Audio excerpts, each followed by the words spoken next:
covering the league for Sumer Sports, and as well as Westwood One, my buddy from back in the day at NFL Network, Mike Mayock, joining us here. Good to see you, Mike. How are you? Hi. What's happening, fellas? I'm doing great. How you guys doing? That's great. Couldn't be better. What golf setting is that behind your right shoulder? What is that? Is that an old course? Golf? Photo? Yeah, is that golf behind your right shoulder? What is that? Right there? Yeah, what is that? I can't see. That's me watching a Raiders practice. Oh, okay. Oh, nice. So that's a practice field. Okay. That's a practice field, although I've come to appreciate golf a lot more than practice fields in the last couple years. Ladies and gentlemen, Mike Mayock. Is that you looking at Antonio Brown's helmet, making sure it's all fine? Is that Mike? No, I believe that's when I was looking at his cryogenic feet. From his burned feet from the cryogenic chamber in Paris, France, probably right after he arrived on the hot air balloon to Napa Valley. My bad. He looks so pissed. My bad. My bad. I should have been buttoned up with my information. Dude, you can't make this stuff up. You just can't. It's crazy. Well, that's for your memoirs later on. That's for the memoirs later on. I knew I was asking the right question, just different pew. Okay, so how do we determine who's the best in the NFL right now, Mike? Can you give me that when you're through 5 weeks? And I think we learned that again yesterday with both Buffalo and Philadelphia. As you know, I'm in the Philly area, and they were undefeated heading into yesterday, and it was still a four-alarm fire in this city because of the way the offense is played. And you can't keep playing that way on one side of the ball and expect to go undefeated or even win a Super Bowl. So they've been struggling with what their identity is offensively, and it really isn't dissimilar to last year. They were 2-2 a year ago when they went into the bye week and discovered that they had a tailback named Barkley that was pretty good. So I don't know who. Right now, Buffalo loses to New England. Takeaway from that game was more New England's heading in the right direction, and that quarterback reminds me a lot of Justin Herbert. Big, strong, can make every throw, athletic. It matters to him, tough. So I thought it was interesting that the two undefeated teams lost to first-round quarterbacks from the 2024 draft class. Bo Nix played well. Drake Maye played well. It was kind of fun to watch. No doubt about that. Yeah, I didn't even think of that. I'm so glad you pointed that out. Nix and Maye from last year's draft class are the ones who knocked out the undefeated teams. And Jaden Daniels coming back knocks out the aforementioned Herbert in one afternoon for the Los Angeles Chargers and the Commanders. And he looked pretty spry for somebody coming back from a knee injury. Our radio audience has just rejoined us back here on ESPN Radio, presented by Progressive Insurance. Mike Mayock joining me here. And Mike, you just mentioned how, the Eagles offense needs to find an identity. How does it happen that you only get 6 carries in a game from Saquon Barkley? I mean, how does it happen calling plays where you kind of lose track of that sort of thing? And in tandem with that question, I ask, could it be possible that the conversation from A.J. Brown saying, hey, throw me the ball, and Devontae Smith maybe saying the same thing behind the scenes leads to a more pass-heavy situation? Mike, what happens here? Yeah, I think there's a little bit of the latter, Rich. A.J. Brown's got a big personality, like a lot of elite wideouts. And while I disagree with his messaging and the way he went about his messaging, I certainly understand his frustration. And to be honest, if the Eagles are going to repeat as Super Bowl winners or get anywhere close to that, their pass offense has to be a lot more consistent. It's been a tale of two halves most of their games this year. They've either been really, really good in the pass game, or like yesterday, they score a touchdown coming out of the locker room for the second half and punt 4 consecutive times and lose a 14-point lead. So to answer part of that question regarding Barkley, I think there's a lot of answers. And their head coach, Nick Sirianni, I read the transcript from his press conference last night after the game. And he was asked the same question. How do you forget Saquon Barkley? Why does he get 6 carries? And his answer was, it's a lot of things. It's part of not everything that we call in there gets run. Sometimes you're tagging it, and the quarterback makes a decision. The defense has a decision with the fronts they play. Yes. And to be honest with you, Rich, I think a lot of teams are choosing, because I've watched every one of their tapes, because I have a daughter that's a pain in my butt and makes me go on her podcast every week with the Eagles. And Yes. I watch that tape every week, and I'm seeing teams playing their run game a little bit differently. And the Eagles have got to be really good with how they choose how, why, and when to throw the football and to run the football, to be honest with you. Sure, and it's an interesting point that you make, not about Lee on her, her Believe podcast on the Eagles. She's very persuasive. But, the point that you make is the defense has something to do with it. And Denver was basically saying, try and run Saquon. We got Defensive Player of the Year named Pat Surtain that's traveling with A.J. Brown. Good luck with that. Maybe that's why Devontae Smith had his best day in terms of yards as a receiver this fall. But the question that just to really get deep into it here, just to answer what some Eagles fans are saying, the play calling coming in late and the late snaps and the pre-snap routine for a defending Super Bowl champ that really hasn't changed many parts except for the offensive coordinator and Kevin Patullo. How does that happen? It is fixable too, right, Mike? I mean, that's something that can be fixable, yay or nay here? I get frustrated with there are so many ways to lose football games, and it's such a competitive league. When you start losing games over things you can control, pre-snap penalties, getting stuff in late, 2 guys in motion. Those are the kind of things you can control, okay? And I know the Eagles coaches are painfully aware of that. You never know what a play caller is or he isn't until he becomes a play caller. Kevin Patullo was there the last several years, okay? He's been a big part of their pass game. But we don't know. I still don't know what kind of play caller he is yet. I mean, there's some elite guys out there. The guy in San Francisco, the guy with the Rams. There's a bunch of several elite play callers on both sides of the ball, but not everybody is. And right now, they're disjointed on offense. And I think the first thing you got to question is when the players are saying, hey, we're not getting it in quickly enough, we're not ready to snap the football, that's a problem. Yeah, another elite play caller was on the sideline that beat them in Sean Payton, and now the Broncos are 3-2, flat out in the mix for the division in the AFC. Mike Mayock joining me here on the Rich Eisen Show. Let's go deeper in what you saw out of the Patriots and Drake Maye, and just repeat for those here who might not have heard because they were just listening on the radio what you said about Maye and who he reminds you of, Mike. He reminds me of Justin Herbert in that not everybody's a natural thrower of the football. He's a big, strong guy. He's naturally can throw the ball with air under it. He can drive it. He can throw it deep. He's athletic for a big guy, and he's tough. I see a lot of similarities between the two of them. And how sustainable is this? I mean, that's the question. It was pretty damn impressive what we saw from the Patriots last night. They got to be feeling good about themselves at 3-2. Obviously Milton Williams making a difference up front, and you could see how that's just affecting the whole defense. Carlton Davis, another nice addition on the back end. Vrabel knows what he's doing. McDaniels is as good as they come. You obviously know about him. And then, long story short, May, how sustainable do you think this is for the Patriots in just this year? In 2025, it doesn't have to be sustainable this year where they go 12-5, in my opinion. It has to be sustainable over time.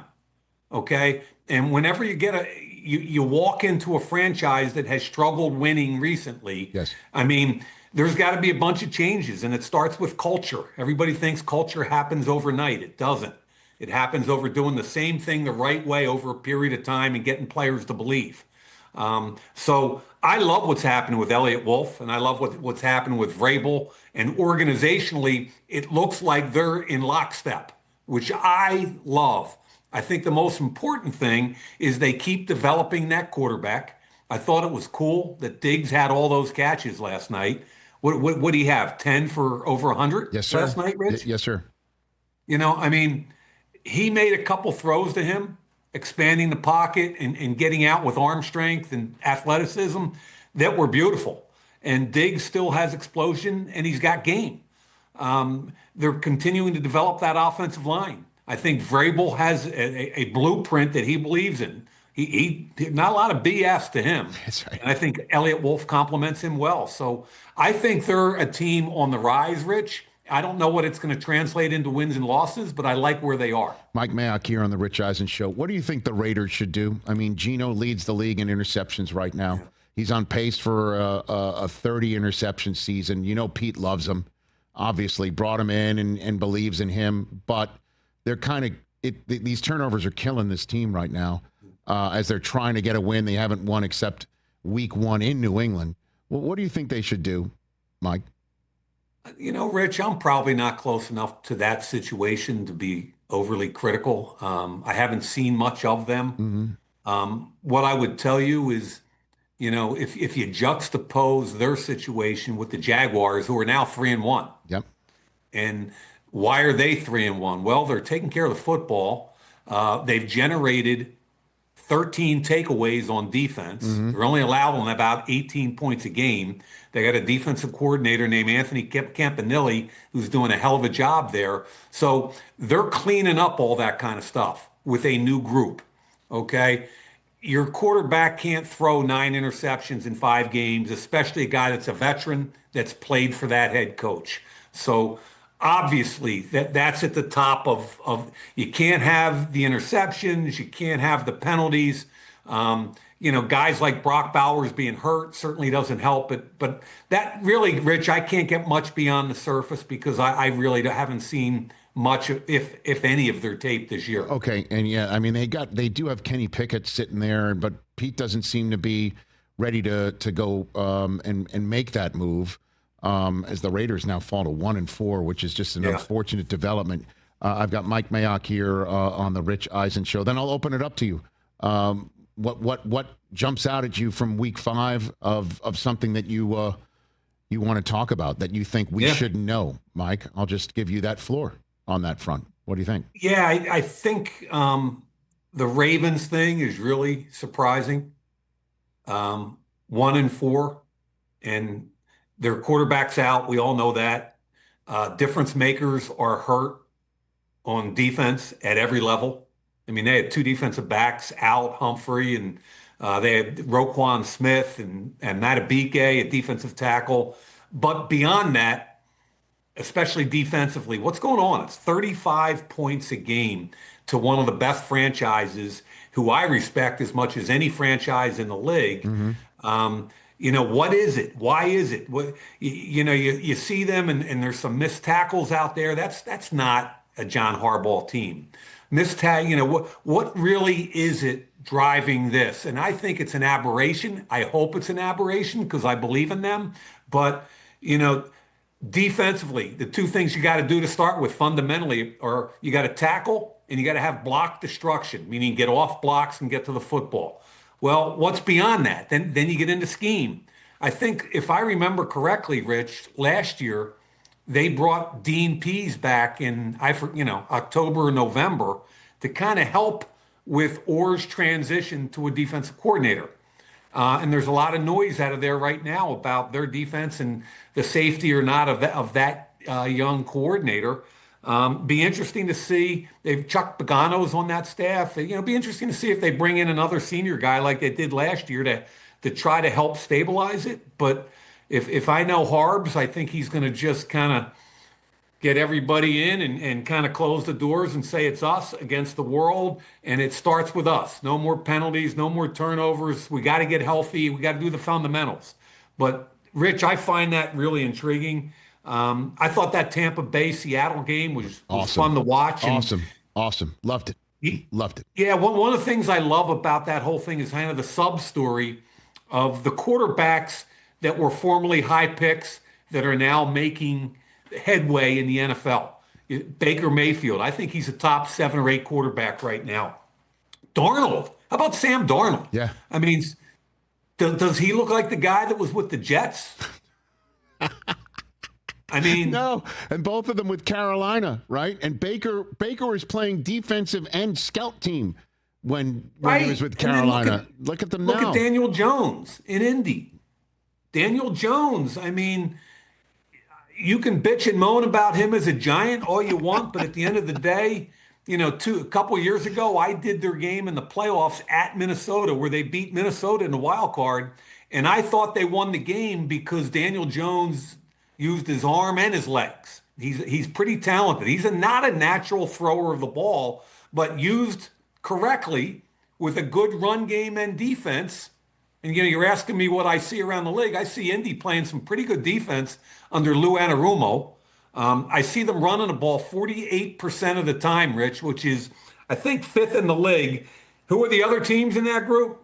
Ahead of them, Buffalo, Seattle, Detroit, and Green Bay. They're the only guys that have run the ball more than Indy. So this retro quarterback craze, I love it because what you're seeing is when the fit is correct, the talent was always there. And in terms of quarterback retrograde, before I let you go, Mike, is Jake Browning is 0-3 now as a starter in place of Joe Burrow. Can you walk me through the difficulty of calling another team if they want to do this in the outset of October with a month to go before the trade deadline and ask for somebody like Russ or Jameis or even Kirk Cousins, which would cost the Bengals money next year as well, which is something, as you know, Mike Brown, for somebody who has they have no intention of playing Kirk Cousins next year, obviously. I don't know if Mike Brown would do it. Can you walk me through, you know, the general managing that's going to be required to maybe fix this if they start to realize that they need to do something with Browning or come to that realization? Mike? So the preface to this is the kid played last year. We know that. He started several games. I did one of them at Pittsburgh. Mm-hmm. And I remember watching all his tape and then doing the game and think, wow, this is so hard for Cincinnati with him at quarterback because there's a huge drop-off. He's trying not to turn the ball over. They're having problems getting the ball to their playmakers. And they're just kind of, you know, the margin of error going from Burrow to Browning is minute. Now the kid's throwing interceptions. And to be honest with you, when Burrow went down, I said to my son, I think the first phone call's got to be to Atlanta and Cousins. I mean, yeah, he's got a $27 million guaranteed salary, but so what? You got a team talented, you put all this money into your offense, and you got a chance to make headway in the AFC. Now's the time. You got to call them. Other people talk about Winston or Russell Wilson. I'm not sure they're the answer other than just kind of average football. So you think they should call for Kirk Cousins now? With those wideouts? You think so? Like they should do that, Mike, right now? Like I thought they should have done it 3 weeks ago, to be honest with you. I mean, I don't know their salary cap situation, but you can always work that stuff out. And the problem is if you go for Cousins, they're going to ask you, obviously, for some draft capital. And I get all of that. But you've got some talent on that roster, especially offensively. And in my opinion, and what do I know? I'm a fired GM, and I get it. But in my opinion, the first phone call should have been and may have been to Atlanta. I have no idea. But beyond that, you got to do your homework everywhere, and you got to be talking to those people. Well, what you are is definitely consistent. You were saying all offseason that you think that the Bengals definitely need to get T. Higgins wrapped and bring him back because you got Burrow more than maybe if they have to make a decision, you know, Henderson, and they got them both, you know what I mean? And they're ready to go now. And if Browning, he's now 0-3, if he's not equipped to do it, maybe they make that call and see if Fontenot won't hold him over a barrel, you know, like that's maybe why you do it sooner rather than later. You know what I mean? Yeah, and I thought sooner was a couple of weeks ago, and Pittsburgh's 3-1. They had a bye, so it's not like they're going to run away and be 13-4. Okay, I Right. think the division is still there, but you got to go.